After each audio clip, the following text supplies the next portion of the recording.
Ẹ kú dédé àsìkò yìí. Orúkọ tèmi ni Alhaji Taye Currency ọ̀kọ̀lọ́mọ nìbàdàn àpèsè wọn nípa awuyewuye tí ó ń lọ ní orí ayélujára lórí íńtánẹ́ẹ̀tì ní ẹnìjọ́ mẹ́ta yìí. Mo kí ẹ̀yin ọ̀rẹ́ wa, ẹ̀yin èèyàn wa, ẹ̀yin tẹ́ fẹ́ràn Fuji, especially Pasuma fans club, Taye Currency fans club, ẹ̀yin olólùfẹ́ Fuji general. Ẹlòmíì tó bá sì yàn gbọ́, ẹ má bínú o.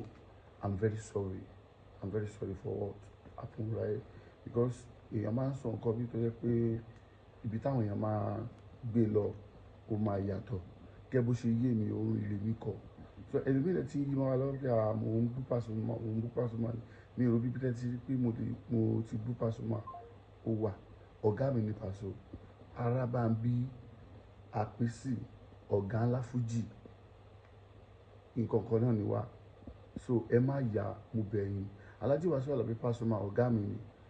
Àwọn gan ń wò wá, wọ́n rí wa pé Taye Currency, I'm loyal person to Alhaji Wasiu Alabi Pasuma. Sí àwọn ọmọdé mọ̀. Bẹ́ẹ̀ tó bá dàbí pé bóyá ọmọdé ò mọ orí jọ kó má ra lọ. Ọ̀gá ńlá, I'm very sorry. Ọ̀gá wa kò ní bàjẹ́. Àgbà máa ń gbà náà ni. So mo dẹ̀ tún kí àwọn bàbá wa látòrí Alhaji Kollington Àyìnlá fún àkíyèsí.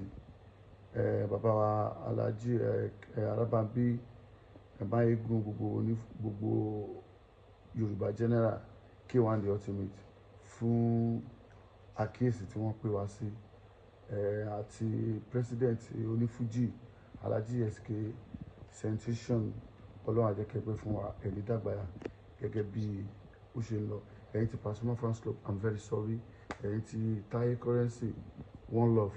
Gbogbo onífuji, ìdè Fuji kò ní ṣe kíni, kò ní bàjẹ́. Alhaji Sefiu Alao, ẹ má bínú, ẹ mọ̀ pé àjọ ọmọ oko brother mi, ẹ má bínú. One love.